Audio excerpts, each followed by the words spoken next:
Yes, we would like that. We know you've heard a lot of concerns. We're hoping that you can. You guys got approach? Some of those concerns. Thank you. Thank you. Thank you for your time, Commission. Thank you for all that, have given your comments. This is, I've done this for a couple of years or been involved in this stuff. Can you identify Oh, I'm sorry. yourself? Sorry. Yeah, I'm Parker Enlow. I'm with Reef Capital Partners. We are the group that financed the original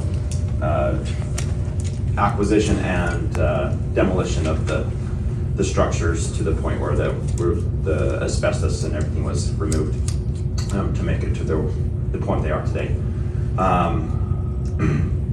So yeah, we submitted the matrix. I'm sure you all have in June 30th, and there's a couple things I wanted to point out that are some updates to them, and I do want to update a few comments. There has been a lot of work done over the last 2 years, particularly in the last 2 years since we kind of got involved more and took over the management side of the entity while the foreclosure proceeded. A couple updates. The foreclosure did in fact happen finally. Took 3.5-4 years in May of this year, which was a big step in anything because nothing could happen until that the title was clean. So the title is now held in RP21 Coco Palms LLC.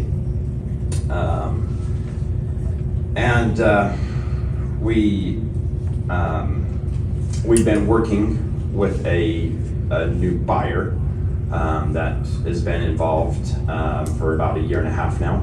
They've had the property under contract and they've actually put up a substantial amount of money to further the permits along. And at the time of this, we submitted this matrix, 18 of the 25 building permits had been approved.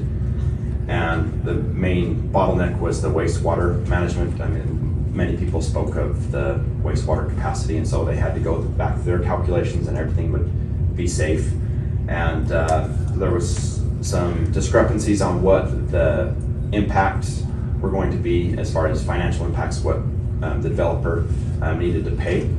And that's all since been worked out since June 30th, and now they've signed off and we've paid their application, their plan review fees and building permit fees for that. And now there's just one remaining permit left, and it has to do with just the Department of Health. There's in the main lobby, there's some offices underneath, and there just needs to be some outside air circulated through there. So it's very close, according to our architect. He thinks a couple weeks, and then all permits will be issued. So the new buyers, and I say that the new buyers, they've been involved for at least 1.5 years now. We are there's a portion of our group is consisted of about 4 investors, and I represent one of those investors. I'm the trustees of one of its investors, and we are staying in with the new developer. I do believe in the project and what it can be. I know there's its challenges and some opposition, but the permits were issued in 2015, and a lot of things were relied on with those permits. So, so yeah, I just wanted a few other items to note that have changed, or some updates. Let's see here. We were waiting for the wastewater management division, and we are no longer waiting there. So I think that's the main changes. Does anyone have any questions for us? Questions from the commissioners? Yes. I have a question concerning the building fronting Kaua'i Highway. I'm not a structural engineer or an architect, but the building doesn't appear to be in very good condition. there's pieces of plywood falling off of it, and I'm concerned about its proximity to the highway. Would the applicant be willing to do a structural assessment of the building? I believe in our latest, and I can bring up our architect, our current plans are to demolish. In the new building permits that we're almost finished up with, all of the buildings will be taken down to their foundations. No digging will happen, the foundations will stay in place. But though that building will not stay. Yeah, I'm just concerned because it seems like it's kind of time sensitive. If we were to have a storm, I don't know that building would not collapse onto the highway. So our hope is to be raising those structures, as fast as the buildings, the building permits happen. So sometime in the next 6 months, our hope is to have those structures down. Thank you. Other questions from commissioners?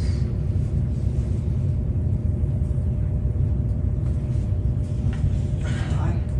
Francis, did you want to? Yeah, quick question. Out of extreme curiosity, are you at liberty to disclose who these new investors are, the new buyer? The buyers, they're the entity, I think, is they're out of Utah.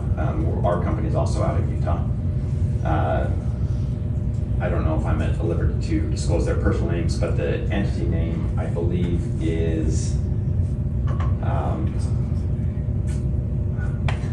Coco. And I believe they're on the Zoom meeting if they want to pipe in. But maybe raise your hand if you want to disclose your entity. But our plan is to stay on a portion with them. They're well capitalized, which, in my opinion, I'm not the reason the project didn't gain traction from before was just lack of capitalization. The previous developers were able to get a loan, and part of that loan they had committed to bring in additional equity that never happened, and which ultimately led to the failing of their entity. So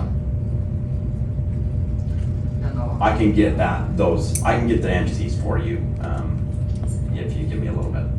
Thank you. And I know that there was also a number of concerns raised by the community through the testimony we just heard. I was just wondering if you guys would like to address any of the. For sure. I'm very sensitive and sympathetic. I feel really bad for, I'm a pleaser by nature, so I want to make everyone happy. I realize everyone's going to have differing opinions, but certainly some of the things, the bodies, it's part of this, as you're all aware, if anything is dug up on site, work stops immediately. There's no, that was part of the condition that was put in place, and so that's expected. We want to make a cultural center. It's part of the plans that gives tribute to the area and everything. And obviously, there's traffic studies that have been done. And again, I know it's a congested area, but the traffic reports indicated that a hotel could be built with the conditions that were placed on it with the shuttle buses and things like that. Thank you. Other questions? Chair, I have a question. I'm assuming that you sat in through this whole testimony and listened to everybody speak this morning. And for us up here as commissioners, I think the whole world. I feel like the whole world's looking at us. I think you heard how many testimonies have come forward. This morning alone. I guess my question that I have is, knowing of all the testimony that you've heard, and again, let me backtrack saying, I understand today is about the annual report, the report of the annual status here. But after listening to all the concerns that have come through from the public out here, at this point, what would you be willing to do to address these issues that are coming forward?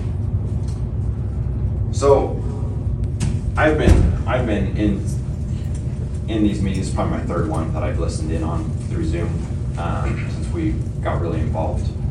Prior to that, we were just a lender. So I mean, it's a tough question, right? Because I've thought for 3 years, what is going to be the outcome of this company, or of this property, for INA? And, you know, I've thought for, you know, years, will the hotel happen? And I was pretty certain 3 years ago that the previous developers would not get it off the ground. And so I started looking at backup plans. I've thought about, you know, workforce housing, like, you know, a affordable housing product. You know, obviously I think a hotel would do really well there. The current developer's plan, I think, is the best by far that I've seen, and they're very well capitalized. So I mean, they've spent a lot of money to date, as we have spent a lot of money financing it to date. So I feel like it needs its fair shot to be carried out with the conditions that are placed. But if that doesn't come to fruition, I've thought about a cultural center. I mean, I love the idea of making it a cultural center, right? But that costs dollars, right? There's 70,000 people in Kaua'i, so if maybe you'd have to buy the property, the community could buy the property, and then the upkeep would have to be an assessment of tax-wise, you know, whether there's bonds that could happen.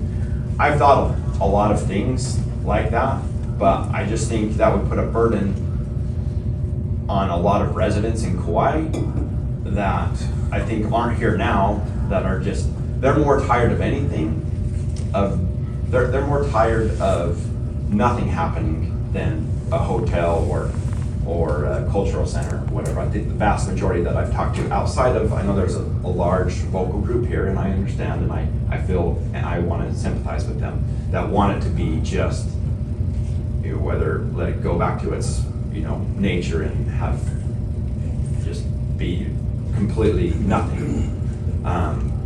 But there's problems with that too, right? You've got vagrants living on the property now with drugs, and we finally got the eviction notices posted, and the clearing started again on Thursday. So things going forward, hopefully will get cleaned up. But as far as what's best to be on the property right now, what it's zoned for is the entitlements on it are for this resort hotel, and I don't think it would be fair to the buyers who spend a lot of money. I don't think it would be fair to us that have spent a lot of money relying on those permits, to at least let it play out. Now that for the first time we're within weeks of getting building permits. Any Yeah. follow-up questions to that? Sorry, I rambled. No, I truly understand, or I think I understand anyway, the fact that whether we go forward with this project or whether the project does not go forward for whatever reason, there's going to be problems both ways. Yeah, exactly. On this. So I guess my follow-up question to that would be, is this something that's going to happen, or is there other options that are on the table? For the first time, about a year ago, for the first time with the group that's come in, and I've seen their plans and their capabilities and their experience, I felt over a year ago that this was going to happen if we can just get through these last things, getting the permit, the building. When I say permits, I know there's the SMA permit and the zoning it has, but I'm talking about building permits to start the construction and demolition of the property. So assuming that the permits go, I'm going to take it that you guys the plan is to move forward, yeah? Yes. But in the meantime, from then to the actual, I guess, starting of the project, is there room to meet with the community and try to figure out whether there's other options? I encourage many people who have spoken today. I am happy I've talked to many of you already, and I'm happy to hear your thoughts and ideas. Yeah, I mean, I'm financially vested in something happening to the property. I think the community wants something to happen. I think the easiest way forward for something to happen is what it's currently zoned for. But I would love to hear everyone's thoughts. I know I've heard everyone's testimonies today, and I'd love to have additional conversations offline with some of those individuals. I also assume that you've been meeting with the community on this project here. Yeah, I've Other met. than a commission hearing like this. Yeah, I've met with several people. I mean, it's been harder the last 2 years with travel restrictions. But you know, we have people on island, or on Oahu, that relocated from our company to help on another project. But Are these community meetings or meetings with different like people? just individuals, different things. Again, nothing's like, we've had the property in its ownership since May of this year. So not a lot of time to have done anything with the travel restrictions. This is my first visit to the island. Thank you, Master. Thank you. I'd like to actually follow up on Commissioner Apo's question. So you have not met with the Wailua Hui group? No, Sorry. I would be happy to meet with them. Thank you. I know you've been asked questions about both the traffic and the cultural aspects. One thing you have not talked about, but we heard a lot of concerns about, is also the climate issues of passive flooding, high wave runup, coastal erosion, et cetera. Could you respond to those? Yeah, I mean, concerns? climate change is happening, and we have to be aware of it. I'm not an expert in it. Experts have been hired in that realm, there's. I'm not here to argue what can be happening, but we've looked into the studies and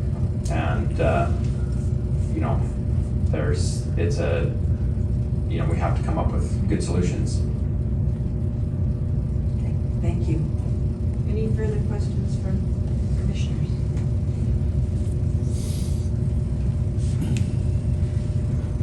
I don't think we do any questions. We do not take questions from the audience, but you can suspend the rules if there's an individual who would like to testify that did not previously testify in this item. You did not previously testify, is that correct? You raised your hand a minute ago. Yeah. Did you want to speak? Have you?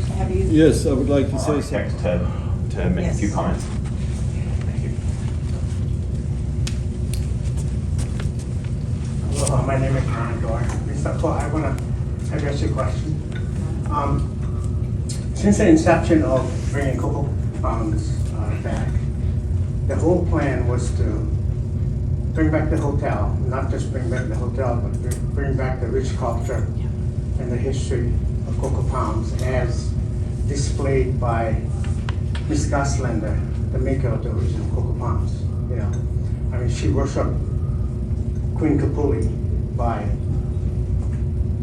having the torch lighting ceremony every evening, you know. So we want to build upon that. And I'd like to say that I've been working with the developer that's in contract with Parker, and we are all committed in having Coco Palms be a hotel and a cultural learning center. It can coexist. We plan to have a cultural center in the back. We intend to invite the Hawaiian communities to come sit at the table and advise us on the things that we can do to preserve, enhance, and teach our guests the history and the culture of Hawaii. We're hoping that it's to create a destination resort where people can come and find out about the Hawaiian culture. And when they leave, they'll have a better understanding of the Hawaiian culture and the Hawaiian people. That's the focus of the new developers building of this building. Restoring Coco Palms Hotel. Coco Palms never went away. You know, it was suspended by Iniki. It's still there. The whole concept is still there. We're bringing it back and we're going to make it better than what it was before.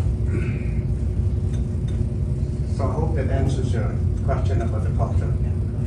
Yeah, and I appreciate the response that you've given there. And yet, I think at the same time, there is still this feeling that I'm hearing out here today that there are still things that needs to be resolved as this thing moves forward. Yeah, and I think the theory that you're coming up with, meets the plans fine with many. I don't think it meets in the eyes of another group too. How big each group is, I'm not too sure, what that is. Yeah.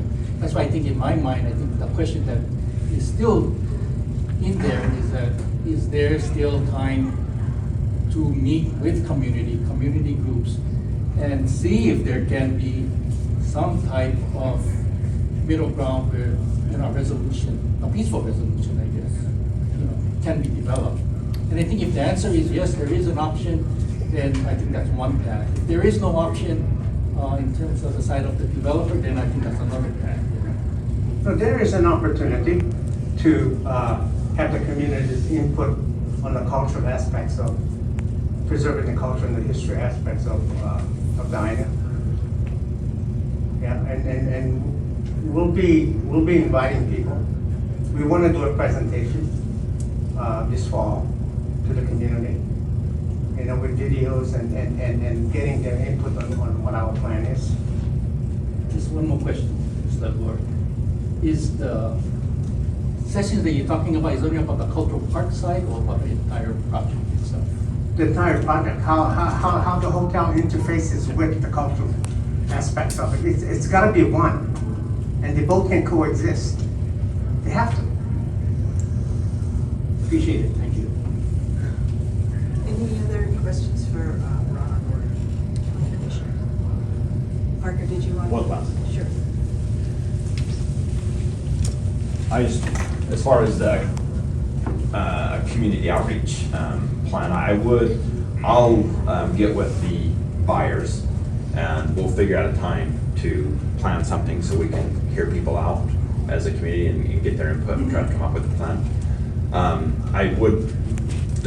One of the buyers planned on being here today. He got pneumonia, he got diagnosed with came down with something, he thought it was COVID, didn't want to bring his disease to the island, and I thought it was very responsible, but he planned on being here until Saturday when he went to the doctor and had pneumonia. So, but Coco Palms 2021 is their entity, but I'll get with them and I'll be with them and I'll come and we'll make a public announcement and invite the public out to hear their thoughts, to get everyone's input and see if there's ways to, bridge the gap closer, I guess, to what they're wanting and what we're wanting. Thank you. Any last questions, commissioners? Thank you very much. Thank you. To go into executive session. Okay. It's been moved and seconded. Oh, I do believe in black. All those in favor of going into executive session, say aye. Aye. Any opposed? Nobody opposed. Okay, before we go in, I just want to say that we moved this from the consent calendar to general business in order to respect the public's ability to receive more information and our ability to receive more information. And it's important that you recognize that Ms. Tika's legal petition will be promptly addressed by the Office of the County Attorney and as a separate matter from the report. So just so you know, they're both important. One of them will be addressed, but isn't part of the report. The status report is not approved by the Commission and has already been received by the Department. We acknowledge the receipt, which does not bar further discussion or assertion of legal rights outside of this room. So at this point, what I would like to do is read into our executive session. Let's see. Pursuant to Hawaii Revised Statutes, Section 92-4 and 92-5A5, the purpose of this executive session is to consult with the county's legal counsel on questions, issues, status, and procedural matters. This consultation involves consideration of the powers, duties, privileges, immunities, and/or liabilities of the Commission and the county as they relate to the following matter. 2022 status report regarding Class 4 zoning permit Z4 2015-8, project development use permit PDU 2015-7, variance permit V 2015-1, and special management area use permit SMA U 2015-6, a tax map key 4-1, 003004, 005, 007, 011, and 017, and 4-1-5, 014, and 017. The permits, with approval of conditions as set forth in letter dated December 31st, 2018, from the Planning Commission of the County of Kaua'i, the conditions with Coco Palms Hui LLC as the applicant. So we'll go into executive session now. Madam Chair? How long? The Commissioner would like to read a statement as well. Okay. This is a short statement just for clarification. The status report is submitted to satisfy condition number 29. It was moved to general business to allow for public discussion. It does not impact the status of the permits, nor is it approved or even received by the Commission. It was received by the Department in compliance with condition number 29 and placed on the consent calendar. Whether it is under Chapter 10 or 12 of the Commission's rules, or ultimately addressed at the Circuit Court, all actual legal filings will be appropriately and promptly addressed. This is not dependent upon the deferral of this agenda item. We understand the public's testimony. We trust that the developer will continue to address the public's concerns. Nothing discussed today prevents Ms. Holland's organization from proceeding to the extent that they can. Thank you. Thanks. How long do you think we need for the executive session? Do we want to combine it? What's your thought? I would recommend session, yes. It is? Okay. Should we say half an hour then? Or is that? What? Okay, how long? Lunch is here, but money is mine, so we don't have to stop here. Lunch here? Otherwise, we just.